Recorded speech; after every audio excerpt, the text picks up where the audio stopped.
all, ladies and gentlemen, parents, friends, honored guests, and graduates, welcome. I wish you the best of futures on this special day. We have representatives from two spectacular programs, Critical and Creative Thinking and Instructional Design. Now that you have graduated, you will finally have to answer the question that my Aunt Sadie once asked me: what the heck is instructional design? Why do you have to be so critical? Uncle Spud has been critical all of his life. And finally, what did you learn? Fortunately, I am pretty quick on my feet, and when confronted by my 6' 1" in flats Aunt Sadie, I told her that I had learned two things in my studies. Two things. And she asked, expecting me to expand. Two things, I responded. Now let's turn back the calendar a bit to a time when I was teaching math. A colleague told me the story of a student of his who struggled with the concept of rounding numbers. When given a problem, say with 11.68 as the figure to be rounded, she would answer 0. When given the number 3,214, she would also answer 0. No matter what the problem, she kept answering 0. Now my colleague thought that she did not understand the concept of rounding numbers and met with her after school. Why, he asked, do you always write 0? The answer should be 12 in the first case and 3,000 in the second. And he talked about place value, the unit to which it was to be rounded, that 5 and above went up, and that 4 and below remained the same. Why did you keep putting down 0 no matter what was asked? Well, she said, 11.68 rounds to 11.7, which rounds to 12, which rounds to 10. And if you look at the next spot, hundreds, there are none. So the answer is 0. She had one answer, only 1, 0, and yet she actually understood all the concepts that the teacher was trying to teach. In that 0 was every problem, every conceivable number, whether it's 3, 23, 123. Each would have that single answer. Through our conversation, I came to grapple with the concept of information entropy, a term coined by Claude Shannon, to calculate the information in a message. Just as the student 0 conveyed all possible numbers, an uncoded message conveys all possible information. Now imagine, before opening your email, you don't know if it contains a $6 million offer from the daughter of a deposed Nigerian head of state, or the news that your stock portfolio has flatlined. In each message, we have the possibility of everything, of anything conceivable and inconceivable.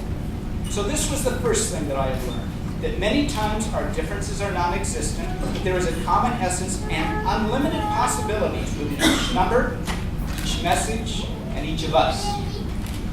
I told Aunt Sadie that I had learned two things. The second was that cricket is different than baseball. Now, for several years, I lived in India, where the sport of choice was cricket. While both baseball and cricket employ the use of a bat and ball, they are decidedly different games, and it is this difference that defines how we think. To those of us more accustomed to baseball, cricket terms seem strange. Words like googling, and stumps, and crease, and LBW, and pitch, overs, Duckworth-Lewis, wickets, bails, keepers and strikers, leg cleanses, leg cut, on and off drives, and the list goes on and on. When I first arrived in India, I thought that these were subversive terms to destabilize the global order. This was not simple non-alignment or neutrality, but something much more devious. This was curry to my meatloaf. I thought that a crease was found on a nicely pressed pair of slacks, that LBW was a friend of America's 36th president, Lyndon Baines Johnson. To me, the terms in baseball were much more intuitive. They have meaning. Walk, balk, double play, infield fly rule. Well, that one's not so intuitive. We have fouls and strikes and bags and diamonds and walk-offs and grand slams and sidearms and knuckleballs and sliders. We discuss deeply into the night the subtle differences between the pass ball and the wild pitch. We have ribbies and slugging percentages. We have, and the list goes on and on. Now, many pithy phrases come from baseball. That idea is coming out of left field. He didn't get to first base. He has 2 strikes against him. And of course, it's not cricket. And what phrases, pithy or otherwise, emanate from cricket? often I would hear the question, had a good innings. As an American, I would have asked, did you have a good inning? Notice the difference between the plural and the singular. Or is innings a singular noun, a solitary concept? Our differences are based on that most important philosophical dualism of the individual versus the collective, man versus society, brain, mind, material, spirit, soup, nuts, always two things. So this was the second thing that I learned. Baseball and cricket are different, and it has helped me understand that even though many things appear to be the same, it may not truly be. So when asked by Sadie or your mother, your kids, your spouse, your boss, whomever, what you learned in pursuit of your master's degree, answer two things. Or as Jack Palance once said, Curly was wrong. There are two things. Whatever the heck this diploma says, and gold. I wish you the best of days, the best of futures. I have to leave now and run to another part of campus to see my daughter cross the stage, just as you were going to be doing shortly. Yep, I had two things to do at the same time. But before I go, let me introduce Dean Phil DeSavio. Thank you.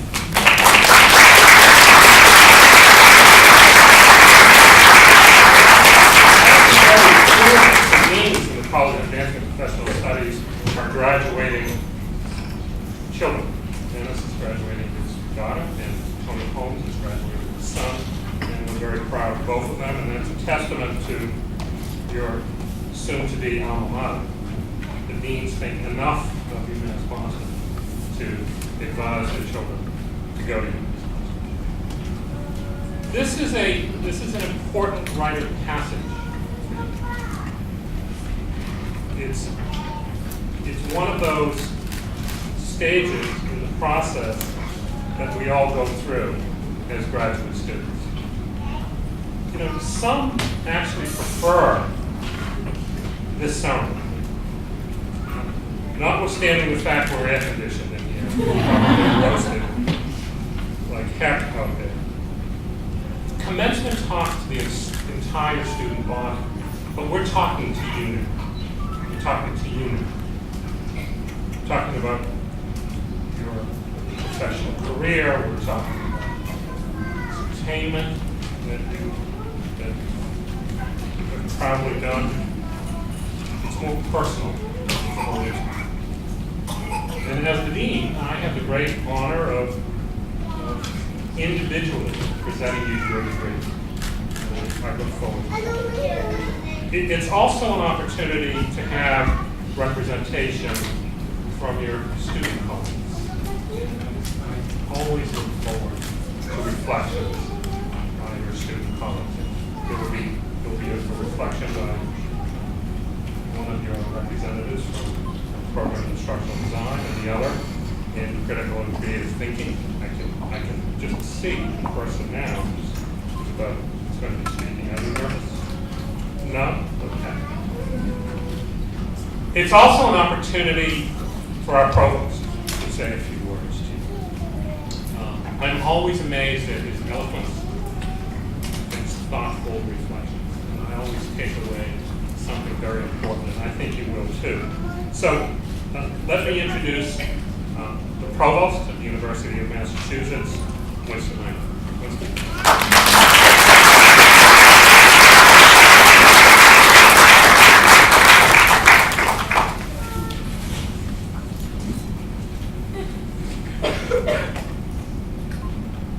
Good afternoon. All the colleges and schools and universities, this college and its students have been associated with a number of tributes, and I just want to touch a few. Complete what Dennis, the dean, began looking at different. Your college has been part of what we may call risk-taking. In all of human history, very little has been accomplished without the taking of some risk. From the food, we have come to know and eat. We did not always know, we still do not know what is possible.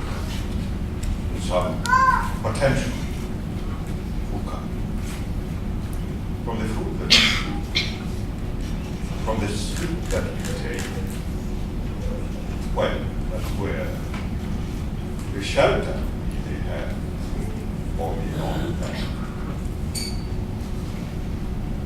Taking the time to engage in intellectual labor, what we call study, intellectual labor, an uncompensated labor, incidentally, an uncompensated labor. The understanding that you will be compensated for all of this uncompensated effort, risk-taking. In the Constitution of the Common, it's coming into being. We have all types of controversies on this campus about colleges coming into being. Not the undercollege. When nursing was supposed to be part of this campus, it was controversial. And management of business college was part of this campus, controversial. But it was more that perhaps existing schools and colleges did not want to conceive a sharing of power. In becoming to be scholarly, you had that, the matter of sharing of power. But it also had a particular edge of risk-taking. What is this college going to do? It was going to do a number of things that the other schools and colleges didn't do. And if you know anything about colleges of arts and sciences, they think they do everything. So if you're going to do something that they do not do, well, there is some risk entailed here.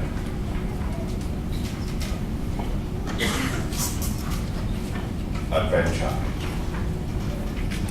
From the term adventure, notice the word had came to venture. Going beyond what is normally ventured. Academic institutions are fairly conservative entities, and they do well in conserving.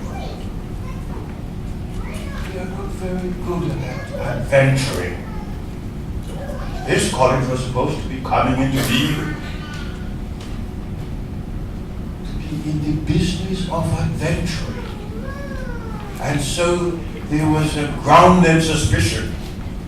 It was linked to everything else.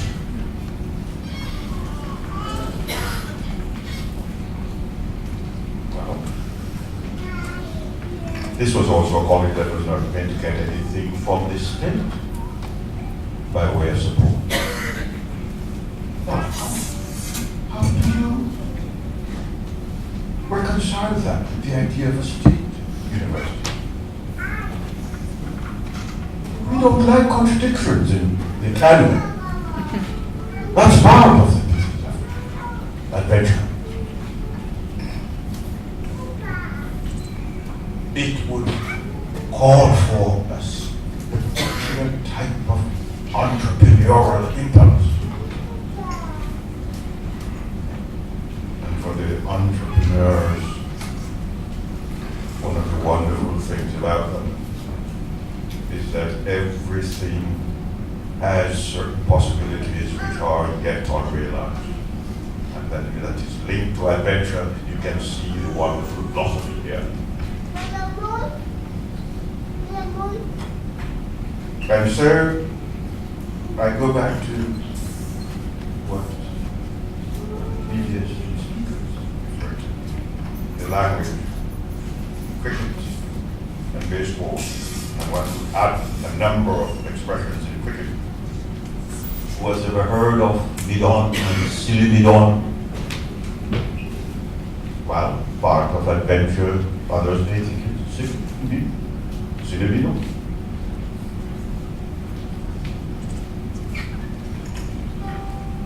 One may even be silly.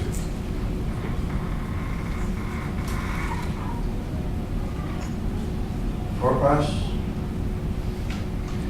you are helping to fulfill and help develop on campus a more comprehensive possibility for our students. But in those comprehensive possibilities, you are always also embodying the language of a more comprehensive condition of being. We cannot have a more comprehensive condition of being if we do not have a more comprehensive body of possibilities. So you represent particular risks. And to begin anything is a risk. So you're graduating itself to go out into the world, to see what this education has meant for you, whether in terms of the character, the information solicited, or in terms of what you discover residing within you. The risk of venturing is part of this college, and I hope to always remain what we call the language of the cutting edge. I will call it the language of the frontier. The College of Advancing and Professional Studies and its students speak the language of the frontier. Thank you.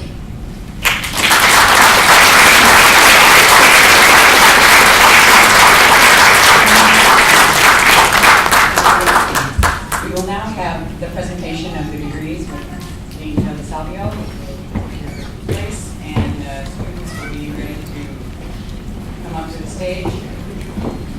And Peter Taylor from Critical and Creative Thinking will call out the students with degrees.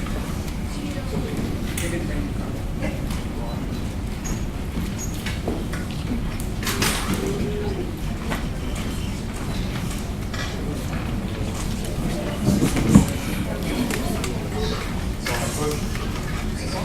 Our first graduate is Carol Papa.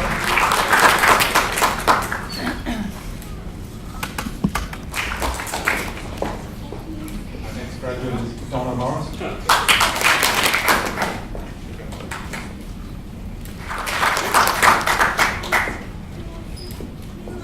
Now we'll have Professor Stephen Schatz from the Instructional Design Program presenting the students. This is my first year being here. It's an incredible honor to have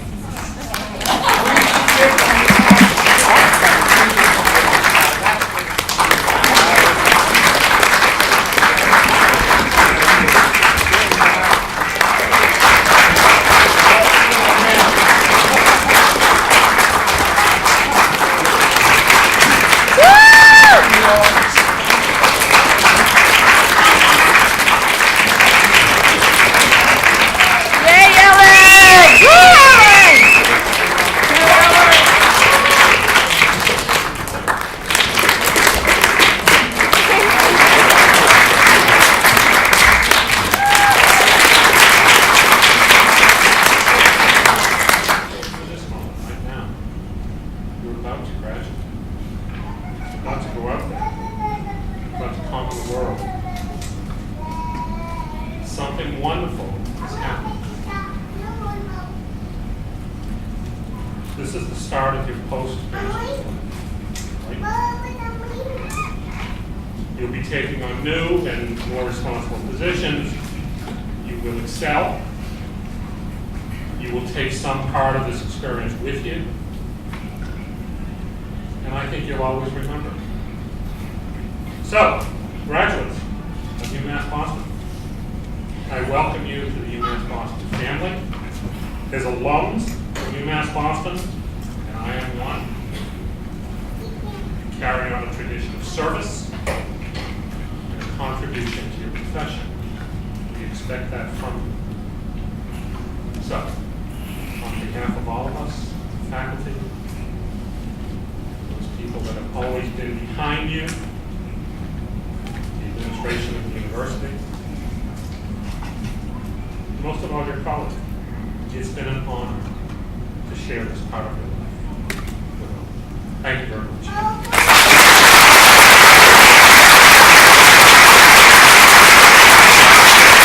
Graduate school. So I asked my advisor at the time to find me a program that would teach me to write and publish curriculum. And he really tried, but it was before the internet, and he couldn't find the right program for me. So I waited to get a graduate degree. I got married, I had kids, and I kept looking for the right graduate degree because I wasn't going to settle for just anything. And about this time, my husband found the right doctoral program for him. And he was meant to do it, and we knew it, but he was holding back because he wanted me to get my master's degree first, because I'd been looking for so long. But I told him I hadn't found the right program yet, and so he went ahead, but he had one condition, that I would go next. He made me promise that I would graduate before my kids got their college degrees. And a few years later, when he died of cancer, I didn't think I could keep my word. I had to get my kids through school. I had to make sure that they could get to college and that they could follow their dreams. So I really gave up looking for a graduate program for a while. I only started looking again about the time my son started college, a few years ago. And that's when I found CCT. It was special. It was the right program. It was what I was meant to do.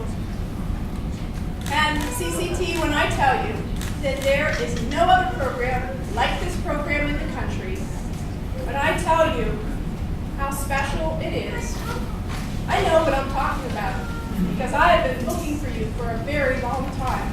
That's sweet. In fact,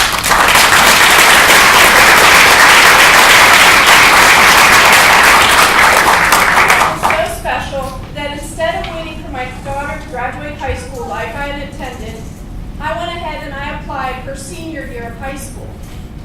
And a wonderful thing happened. The time I applied is when CCT went completely online. Now you have to understand, I applied thinking that I would have to come to Boston to finish the last few classes, and still I applied.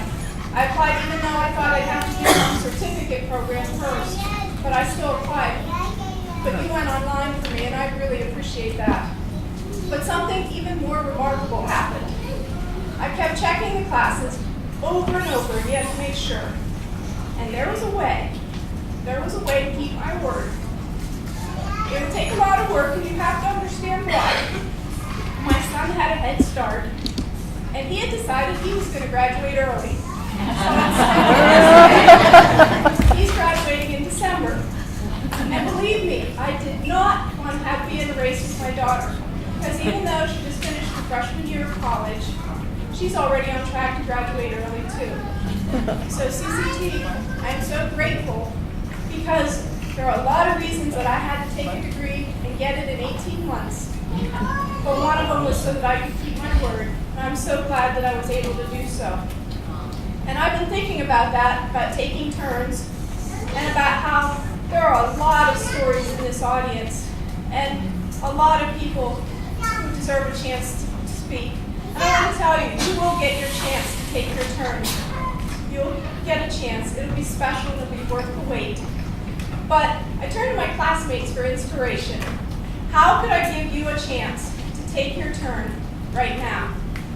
And so, Donna, I thought about your play with audience participation. presentation. Noreen, I thought about the one-word quiz from Oxford. And Carol, I thought about creativity.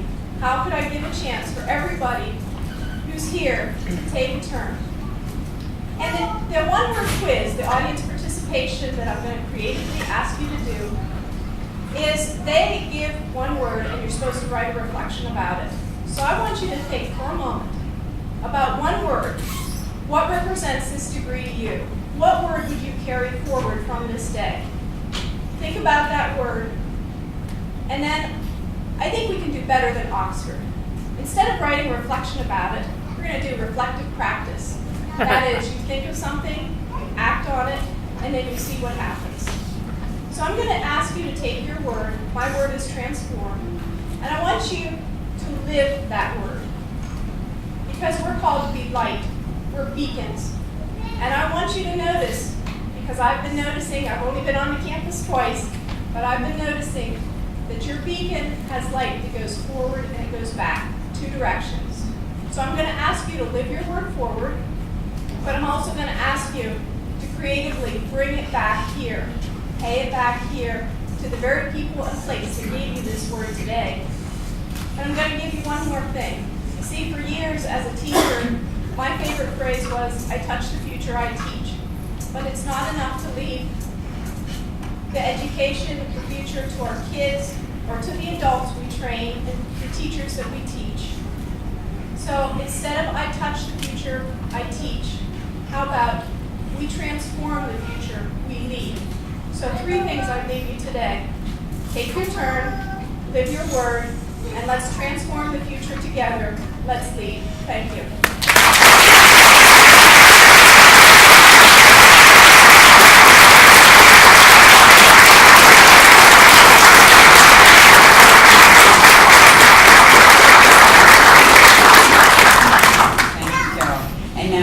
Professor Stephen Schatz, please come up and introduce his student. So, instructional design is a field that's often stuck in the past, and we're pushing into the future. That takes risks. It takes risks to do that. And the people who I have been blessed by having in my capstone. Sometimes you talk to them a little bit, sometimes you talk to them every week, and sometimes they really affect you, and sometimes it's nice. Maha started the semester and said, can I call every week? And I started looking forward to Thursday nights, because she just fearlessly would thrust herself into these places that no sane person would go, and just try these things. And my mentor at Indiana said, now we know enough to really cause some damage. We haven't been able to do that yet. Now we know enough, and that's why it's so important to move forward as master students to really realize the power that we have to help learning, create learning. And Mama, we decided, she's the one that really grabbed the mind by its ears and shook it and gave it a shot. And so I welcome Mama to speak for you.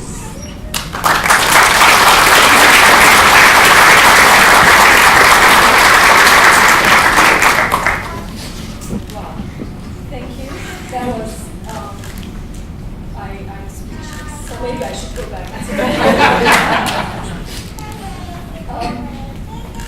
Welcome everyone. Congratulations. Today's the day. I won't make it long because we've sat through many speeches, but it's a special day and I want to share with you a little something from my own life.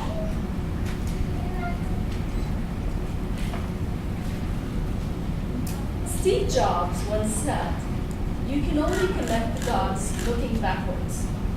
And today, I want to share with you a connect the dot moment from my own life. You see, on June 4, 1992, my son graduated from preschool. His cap was made of light blue construction paper, stapled together, and his tassel was made of yarn. That afternoon, I graduated with my associate's degree. 2 weeks ago, he wore a tassel made of 100% polyester. And his gown was decorated with velvet. He completed his medical degree. I would like for him to stand up now so I can connect the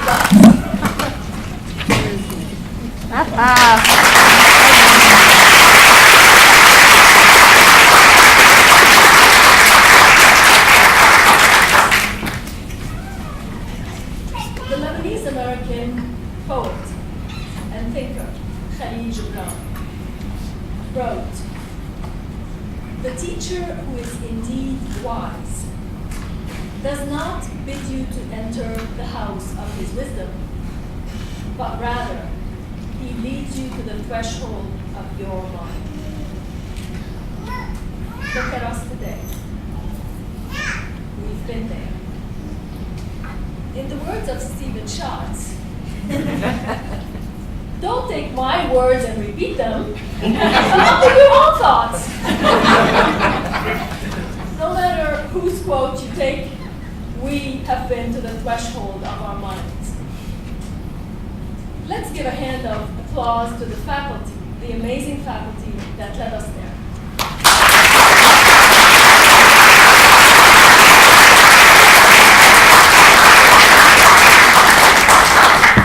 So it's no pressure, but now it's our turn to be the top-notch leaders, educators. It is our turn to lead others into excellence. We are primed, we are equipped, we are groomed, we are ready to go. As a matter of fact, we could just leave now. Except wait, 1 second. Before we go, I want to take you back to one fond memory from Nantucket. Ooh, I know what you're thinking. Not the sump pump alarm that kept going on at every hour of the night, not that memory. Another fond memory. I want you to think of us when we got to Nantucket. We were a group of individuals who had just signed up for a 3-credit course. Now think how we left Nantucket. We were then a group. We were a community of learners, a true community. Think about it. That didn't happen by accident. It was in the design. Can you remember the feeling? Yeah? Well, you gotta remember the feeling, because this is the feeling that we need to take with us as we lead others to excellence.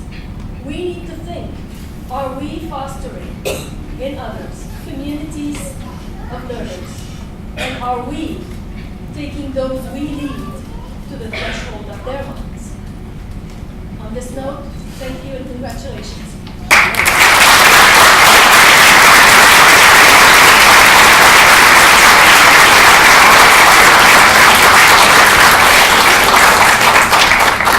I'd like to welcome back Dean Bill Salvio for some concluding remarks.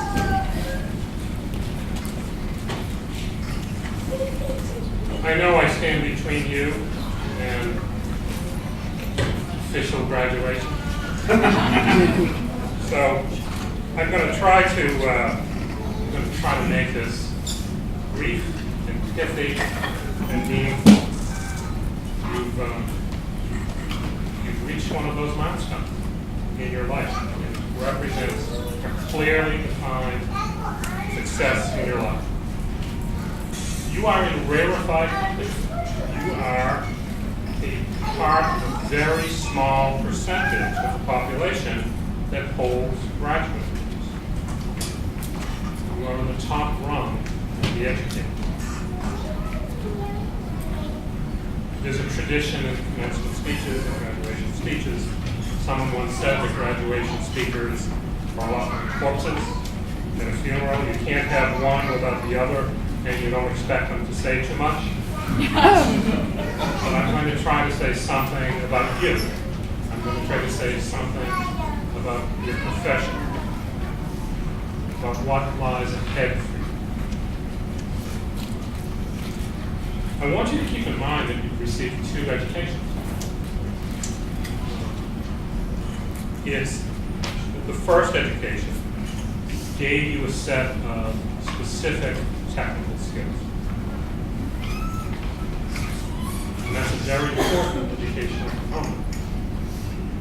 But you received a second education. And that second education is absorbing ways of thinking,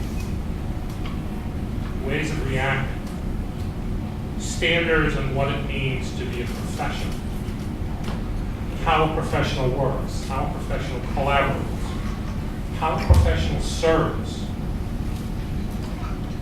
And that is in part what defines a master's degree. And it defines what a professional is. It's not about the technique.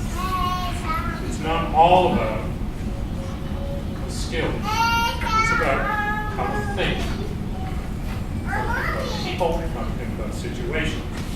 And ponder what a real education is. A real education is about awareness of the world around you. And that's what I hope you take with you. Awareness of the world around you. You just didn't let a career happen. See what your colleagues have said. You chose your path and you worked hard to carve away. You also have a responsibility to give back, because the people behind you, somewhere along the line, have helped you. Couldn't have gotten here, that someone, somewhere along the line, helped or guided or supported you. A little bit about your profession. You have to be absolutely paranoid about the currency of your knowledge. And you have to ask yourself every day, am I really up to speed? Or am I stagnating intellectually? Am I faking it? Am I falling behind? Am I still learning? Or am I just doing the same old stuff every day? I urge you to keep learning. I urge you to constantly be on the lookout for change. You never know what life has in store for you. And you have to put yourself outside the comfort zone. Opportunities may come and may not come. Opportunities don't come. They build a door.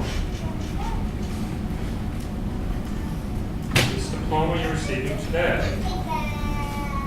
shouldn't be thought of as a reward. It should be really thought of as the opportunity, a commitment, an obligation to forward and continue the lifelong process of learning. And that means you're discovering your passion. You're discovering your passion all the time.